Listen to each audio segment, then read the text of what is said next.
According to قرآن یہ کہا جاتا ہے کہ جب قیامت کا دن آئے گا تو اس وقت اللہ جب سب کو پھر سے اٹھائیں گے تو کہا جائے گا کہ اپنی قبروں سے اٹھو. تو ہم ہندوؤں کا کیا ہوگا؟ کیونکہ ہماری تو کوئی قبر نہیں ہوتی.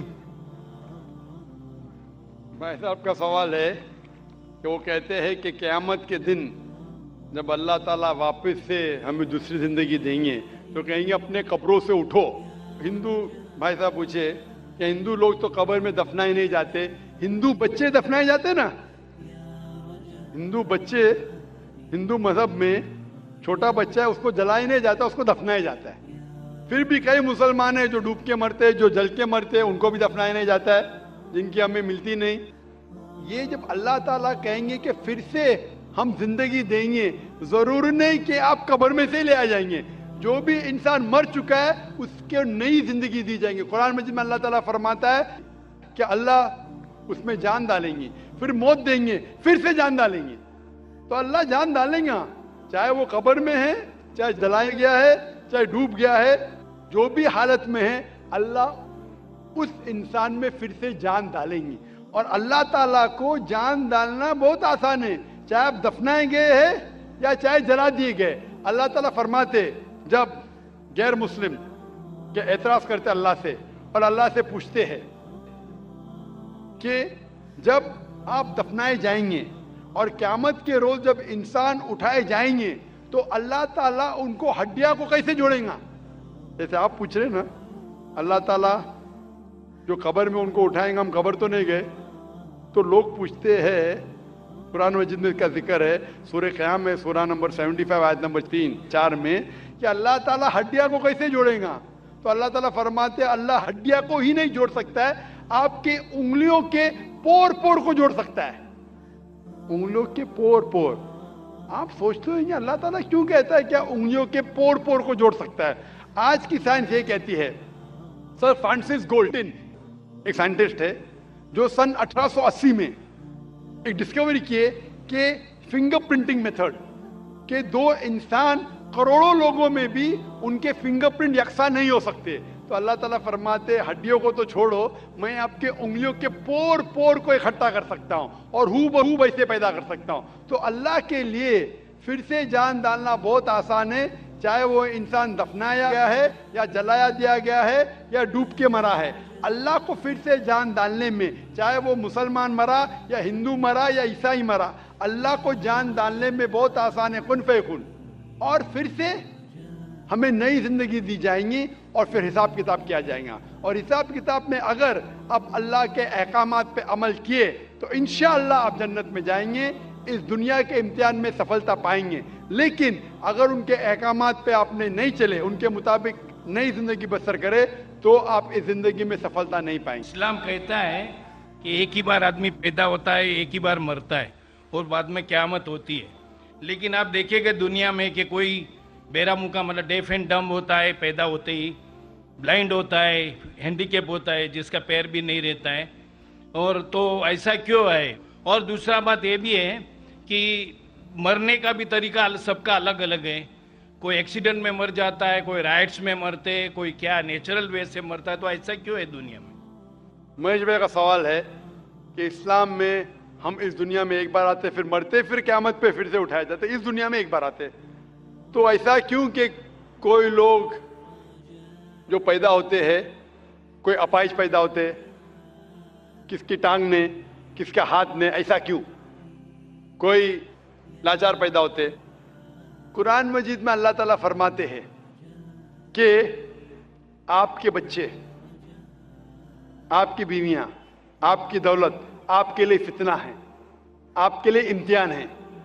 کیونکہ جنت میں جانے کے لیے ٹانگ ہونا ضروری نہیں ہے، جنت میں جانے کے لیے دولت ہونا ضروری نہیں. جنت میں جانے کے لیے یہ زندگی ہمارے لیے امتحان ہے، اللہ کے احکامات کے مطابق زندگی کو بسر کرنا چاہیے. قرآن مجید میں اللہ تعالیٰ فرماتے ہیں سورہ ملک میں سورہ نمبر 67 آیت نمبر 2 میں، الذی خلق الموت والحیات، اللہ سبحانہ و تعالیٰ نے موت اور زندگی پیدا کی ہے تاکہ آپ کو جانچ سکے آپ میں سے اچھے اعمال والے کون ہیں. تو یہ زندگی ہمارے لیے ایک امتحان ہے.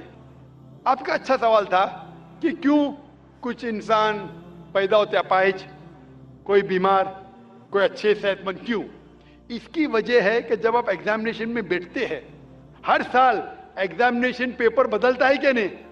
اگر آپ کہیں گے کہ ہر وقت پیپر سیم رہنا چاہیے تو ٹیسٹ کدھر, ایگزامینیشن کدھر؟ تو اللہ تعالیٰ کہتا ہے کہ جس طریقے سے آپ کو جو نعمت دی اس طریقے سے ایگزامینیشن اللہ تعالیٰ اس پیپر کو پرکھیں گا.